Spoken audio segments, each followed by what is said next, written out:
Comment je suis devenu à la pierre, c'est un grand mystère. Peut-être parce que je me suis cogné contre une pierre une fois, dans la cour de mon école, qui était un hôtel du XVe siècle. Je me suis cogné contre un pilier et puis j'ai été arrêté quelques jours et je pense que tout est parti de là. En fait, parce que je n'ai jamais quitté la pierre.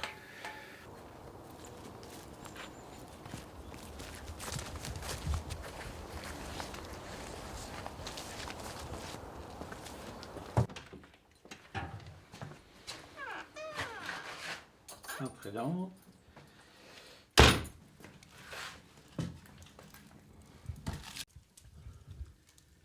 Alors, je ne suis pas seulement que tailleur de pierre et aussi sculpteur, je suis aussi appareilleur. L'appareilleur va dessiner, tracer les gabarits, va prendre les dessins généraux d'architecture pour en extraire des éléments qu'il va zoomer pour les redessiner grandeur nature de façon à procéder à la taille avec des gabarits qui sont comme des patrons de couturiers.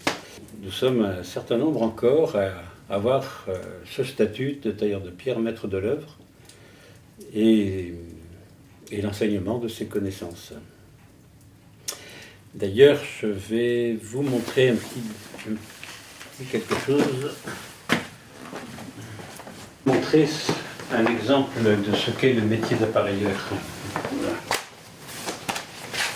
Pour une restauration, ici monument historique, d'un chancel. Le chancel étant un ex-voto qui peut être soit religieux ou civil.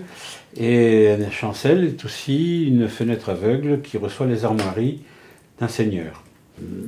Ici, nous sommes dans une échelle réduite au 50e avec la vue de face, la vue de profil et la vue de dessus, d'où j'extrais les détails essentiels grandeur nature sur le dessin. Ce qui intervient dans ce type de reconstitution, c'est surtout ma connaissance du monde médiéval et de ce qui se fait ici dans le pays nantais ou ailleurs dans une autre région. Alors ça, les plans, c'est le résultat d'un long travail de recherche. Ce n'est pas que du dessin. Et je vais vous montrer dans mon bureau. Dans mon bureau, j'y passe un temps assez important puisque ici, j'ai une bibliothèque de travail. J'ai deux autres bibliothèques là-haut, chacune avec des thèmes assez importants. Là, c'est l'histoire et l'archéologie. Essentiellement l'art médiéval puisque je suis médiéviste, mais je traite aussi les autres époques. J'attache beaucoup d'importance à l'enseignement de toute cette chronologie archéologique de la moulure et des détails de ce qui constitue la taille de pierre et de toute cette dimension humaine qui entoure notre métier. Et j'attache beaucoup d'importance à cette dimension. D'abord parce que nous travaillons un matériau qui a déjà une histoire naturelle depuis des millions d'années avec les fossiles qui sont enfermés, et d'autre part parce que aussi tout ce que nous faisons en pierre aujourd'hui nous amène à toucher ce que les hommes ont fait depuis la préhistoire. Nous sommes au contact direct de l'humanité depuis des milliers d'années. Donc il y a là-dedans une dimension que chaque jeune tailleur de pierre doit absolument pénétrer, absolument sentir pour pouvoir aller plus avant. Et à propos de dimension humaine, je vais vous montrer quelque chose. Allons à l'atelier.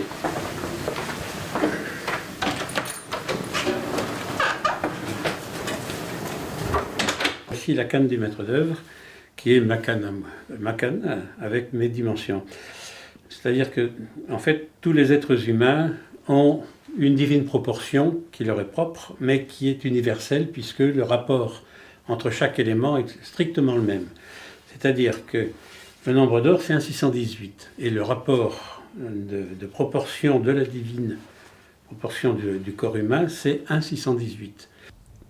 Alors, 1,618 n'est pas tout à fait, évidemment, 1,5.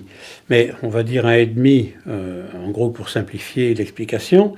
Lorsqu'on prend la largeur du pouce, ici, par 1 fois et demi, on va retrouver la moitié du pouce, et la longueur du pouce multiplié par 1/618 va donner la paume, par 1/618 la palme, par 1/618 l'empan, par 1/618 l'empan ici, là, voilà, le pied, et le pied par 1/618 donne la coudée. La coudée, c'est l'unité de mesure que l'on va retrouver dans le monde entier, que ce soit en Afrique ou en Égypte ou sur nos cathédrales. Et la coudée va avoir différentes dimensions, mais peu importe les dimensions, qu'elles soient égyptiennes, romaines ou autres, ce qui est important, c'est que lorsque un homme prend sa propre coudée comme dimension, il rentre dans cette universalité d'un 618. Et ce qui est amusant, c'est que cette harmonie universelle, elle va encore beaucoup plus loin. La longueur du majeur par 2 vous donne la longueur de la main. La longueur de la main, c'est aussi la longueur de l'empan. La longueur de l'empan, c'est le bras, l'avant-bras, la moitié du corps, l'implantation de la poitrine, la hauteur de la poitrine et la tête, la hauteur et la largeur de la tête. La longueur du nez donne la hauteur du front, la hauteur du menton, l'écartement des yeux, la longueur des yeux à l'oreille, la hauteur de l'oreille, et ainsi de suite pour tout le corps humain. Ce qui fait que quel que soit le type de mesure auquel répond la coudée, toutes les dimensions issues de cette coudée sont universelles. Et lorsque l'on a pris conscience que ces mesures universelles qui constituent l'homme sont strictement les mêmes que sur les animaux et sur les plantes, ça donne une petite échelle de ce qu'est l'homme dans la réalité, dans la nature, assez particulière. Alors lorsqu'on fait une architecture qui est bâtie sur ces règles, on est dans une harmonie absolue. C'est la divine dimension. Alors, le choix de la pierre idéale pour ce genre de travail se fait en carrière. Je vais dans les carrières, je choisis les blocs le plus souvent possible, autant que je peux, et l'élément le plus important en dehors de la finesse du grain, c'est le son.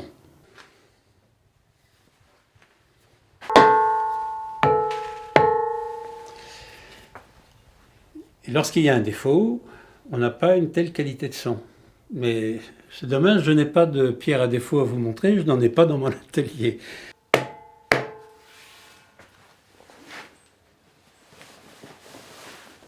Alors, pour faire cette statue, j'ai commencé par faire une maquette en terre, en argile, sur une armature bois, que j'ai proportionné par rapport à un croquis que j'ai fait. Et de cette maquette en terre, après, je prends un compas d'épaisseur, voilà, c'est un compas qui permet de prendre des mesures sur tous les angles, et je fais des relevés sur des points très rigoureux sur la statue que je vais reporter sur la pierre, sachant que la pierre terminée fait 1 fois et demi la dimension de la maquette. En complément du travail de repère de points, je fais aussi des croquis de détail à l'échelle pour la statue, qui me permettra, notamment sur les entrelacs, d'avoir les points précis, et puis sur la tresse, d'avoir le point de réduction.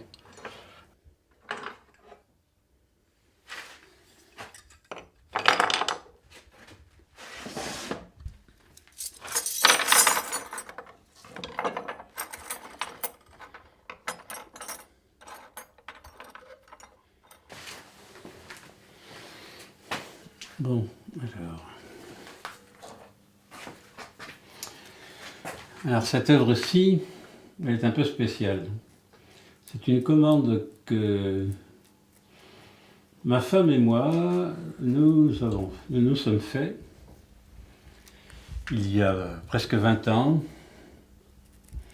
Ma femme était très malade et puis c'est sa stèle funéraire, puisque elle a été incinérée et il est important que la famille et les enfants surtout et une trace visible. Ça, c'est une chose que j'ai appris au fur et à mesure de l'évolution du temps. Et puis, nous avions envie de cette pièce que nous avons dessinée ensemble, tous les deux. Et maintenant, il est temps que je m'y mette, hein, presque 20 ans après. Il est temps que je le fasse. Elle est en pierre de Lavoux. La pierre de Lavoux, c'est une pierre qui vient de la région de Chauvigny. C'est une pierre très sonore, qui est très très belle. Une pierre très fine, c'est dans cette pierre que la majorité des monuments funéraires de l'Ouest, du Grand Ouest et du Centre ont été faits. Les monuments à la guerre de 14. Et alors, mon autre pierre de prédilection, c'est son Excellence, le Carsanton, qui est une pierre du fond de la rade de Brest, une pierre unique au monde. C'est une pierre abandonnée. Les bases de la Statue de la Liberté sont en Carsanton.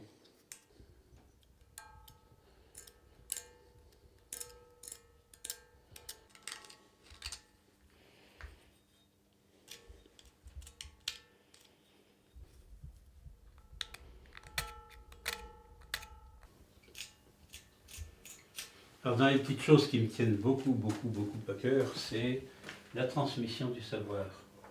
Nous avons accumulé des connaissances qui remontent jusqu'à Salomon, au moins pour une bonne partie. Imaginez qu'au XXIe siècle, on puisse voir disparaître une grande partie de ces connaissances, c'est assez insupportable, je l'avoue. Comment peut-on refuser de former quelqu'un quand on sait qu'on peut le faire et que lui a besoin de ça pour sa survie? Là, je parle des gens en échec. C'est difficile de dire non. C'est très très difficile de dire non. Mais c'est lourd, c'est lourd. Puis des fois, on laisse des plumes.